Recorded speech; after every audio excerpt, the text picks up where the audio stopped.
9:05 this evening, we received a call of a shooting that had occurred at the church here on Calhoun Street. When officers arrived, they found a number of victims inside, and we had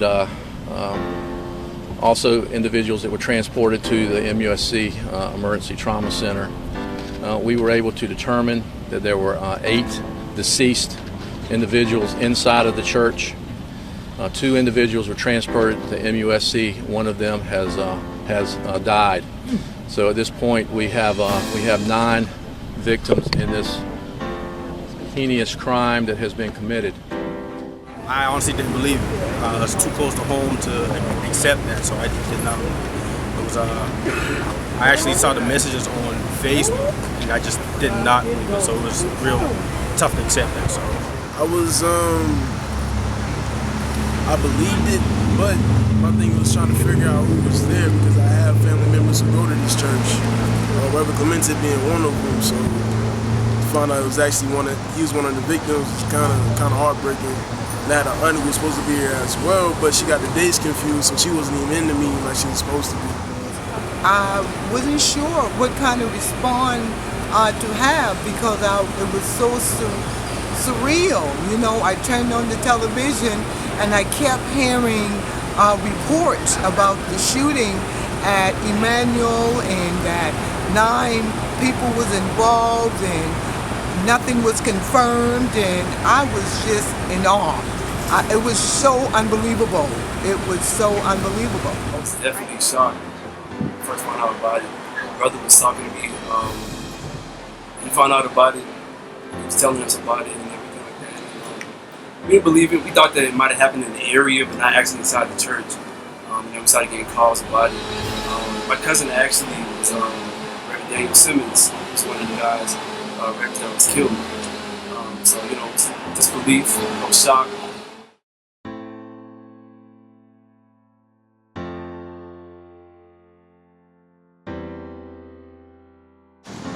Yeah, it's been a lot of attacks on the black community, not just from outside, it's within the community as well. So for it to happen in the church, it was inevitable to happen. You know, like I was telling somebody before, it's not so much of a race thing, it's more of a holy war. The Bible says in Ephesians that we don't fight amongst flesh and blood, but we fight amongst, you know, and I'm paraphrasing, workers of iniquity. You know, people who are wicked in high places, or things that are wicked in high places, so it was inevitable to happen. We just started calling around to other family members. Like I said, you know, at first we didn't believe it, so it took a little while, but then, you know, the calls started coming in, and, you know, reality set in. I had the pleasure of personally meeting Reverend Clemente Pinckney on several occasions. Myra Thompson was a very, very dear friend of mine. We attended high school together, and I would see her sometimes while I'm walking around Hampton Park. Taekwondo, father and mother were dear friends of mine. And, you know, I just feel so connected when it came to the sorrow and the sadness and the discontent. It was very moving and heartfelt.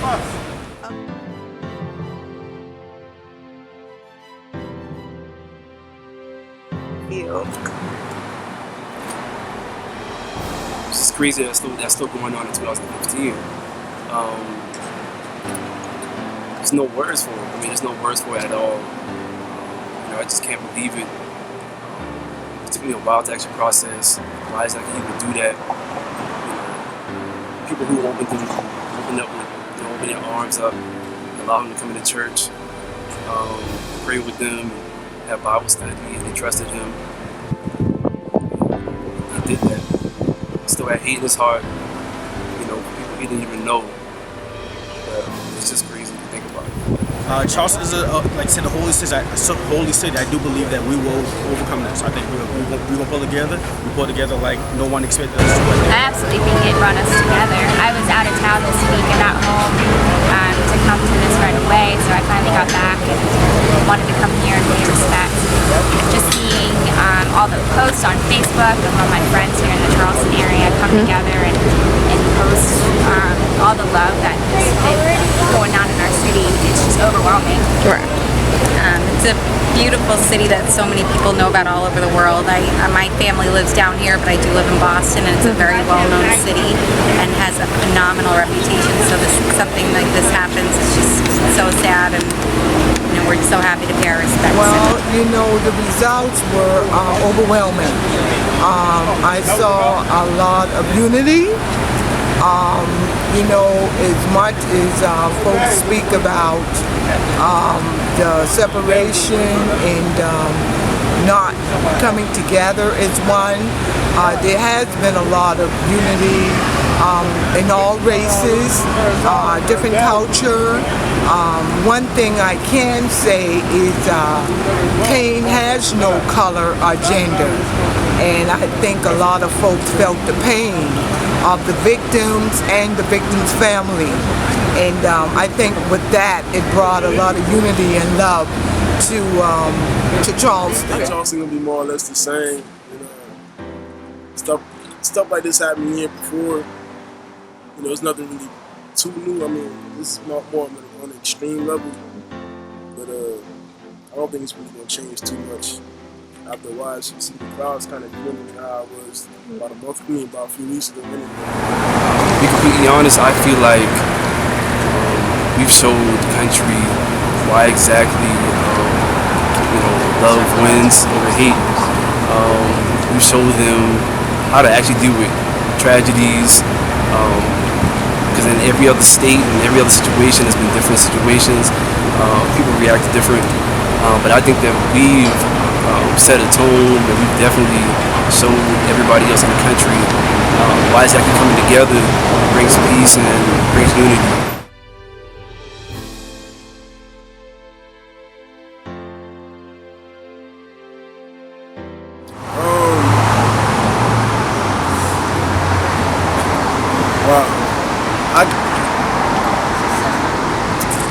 I can't say I fully forgive, but it's something you can't forget. Like, I understand why some people might forgive, but this is something you can't forget. You have to make preparations for it to happen again. Preparing for the worst, preparing for the best kind of. I think I'm there. I think that's an important part of this process. I think we must forgive. I think it takes time, but you have to forgive to be able to heal that part of your life. I think everyone has a different time for when they can forgive, but I think it is important to forgive eventually in life. But everyone, like anything, needs to take their own time to grieve and feel other emotions before they can move forward and pursue forgiveness. Forgiveness is key. It's in the Bible. We talk about it. You think about forgiveness with any other situation, whether it's relationships or whatever, someone did something to you, it definitely sets you free mentally, physically. You may never forget. Of course, you're never going to forget, but it definitely sets you free. And everybody's not going to be at the same level as far as forgiveness. Some people, it takes them a little bit longer. Some people automatically, because they know it's what God, ordained or whatever. But that's just, everybody has to get this. Absolutely, it was a process, and it was a working process. But I'm there now, and I'm sure it takes a while, to get there. Moments and days, months, and probably years for some folks. But today I know that forgiveness is for me.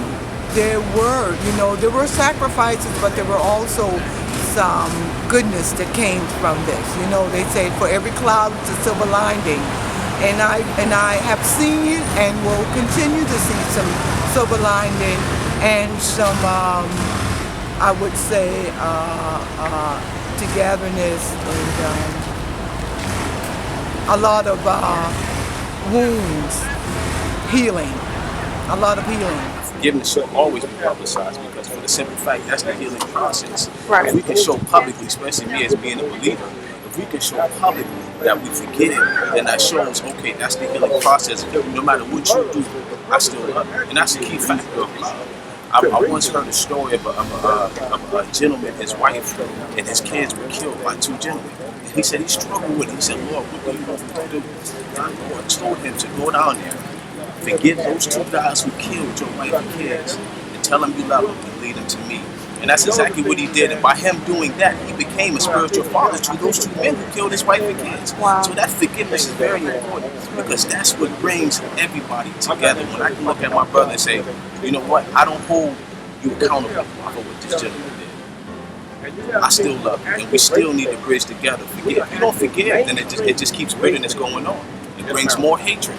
And I was just telling him, I said, Dylan said the reason I did this is because the simple fact that what black people have done to white people as far as raping and killing. If he had forgiveness in his heart, would we be here now? No. That's why forgiveness is so important. We have to push that. We have to push that. That need to be on the media. That need to be all over the world because there's so many innocent people being killed. And then all of this is hatred. One back and forth. You kill me, I kill you. You kill me, I kill you. And it has to stop somewhere. Martin Luther King was very intelligent in his approach of how we do this. Even though they're persecuting us, we're still going to stand together. We're not going to fight back. We're going to stand. We're going to fight with love. We're going to fight with forgiveness. And that won over a lot of people. To where when you had the whole thing with Selma, people were coming from all over the country to say, you know what, this is wrong. Right. Now, if he took the approach of abuse and fighting back, he wouldn't have been that effective. So it's important that we show love, that we show forgiveness, and we stand for what God had. Right before Jesus died, the thing he said is, Father, forgive them, for they know not what they do. He didn't say that in his heart. He yelled that out. And when he yelled that out, everybody knew, like, we are persecuting the Son of God. That's why it's important we do it publicly. Amazing grace, how sweet the sound that saved